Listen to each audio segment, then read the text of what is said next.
Hello, it's Mel here, and this is part of my Show Up to Grow series. Today is day 19, and we're thinking about being bold. There are definitely times in your life when you are going to be forced to evaluate what is important to you.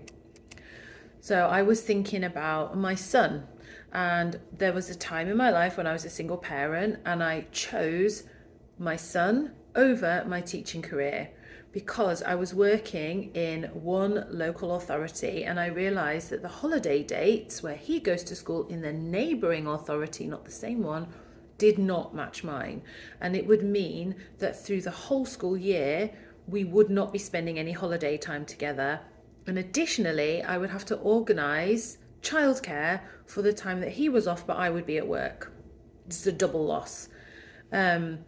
Initially, I was a bit worried about leaving the financial security of a full-time job, but I just decided, you know what, you don't get the time back. You hear people say that a lot, and it's true. You cannot rewind time. And I decided I can always earn more money, but I'm never going to get that time back. So I handed in my notice and I left my full-time permanent position as a primary teacher to sign on with an agency as a supply teacher. So the first day of the new term rolled round. He was at school. I was due to go back. My phone did not ring. I kind of sat next to the phone. I got up and got myself ready every morning for a week. No phone call. And then I registered for more than one agency and I started to ring them and let them know that I was available, and I'd be proactively asking them, hi, tell me what work's available. Where can you send me?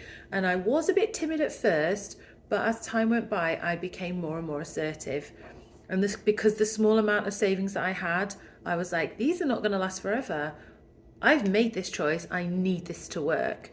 And then finally, I got a couple of days' work, and that's all I needed to kind of get my foot in the door, prove that I'm reliable, dependable, I'm going to show up, I'm as good as my word, I'm going to work really hard when I'm there. And the jobs did start coming, and schools would be asking the agency, can we have Mel back the next day? And I think part of that as well is I said, I'm available to work with any of the age groups in primary, and I don't mind. You send me to what you can call a challenging class if you want to.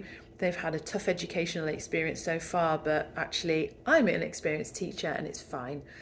So learning how to adapt to this new, quite unpredictable lifestyle was weird.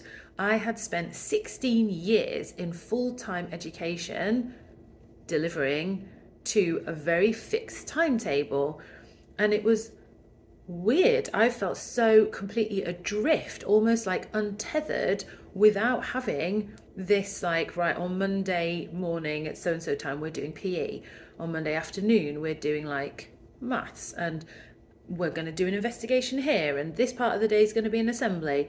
And that routine just has gone because I'm now thinking, am I even going to be at work here? And if I go, what school am I going to be in? What age group am I going to be in? Will they have an assembly this day? I have no idea.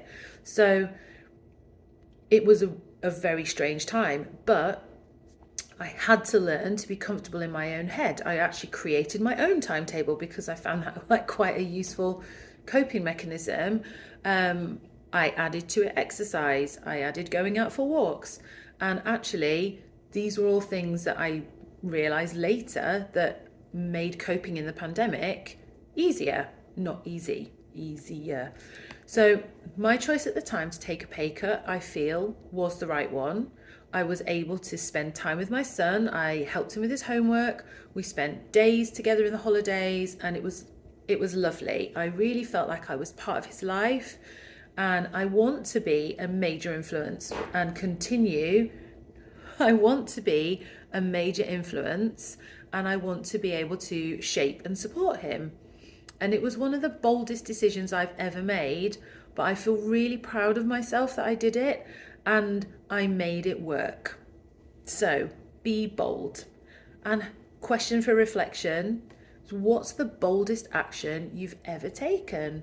If you feel like sharing it, I'd love to know in the comments. Take care, and I will see you on the next one.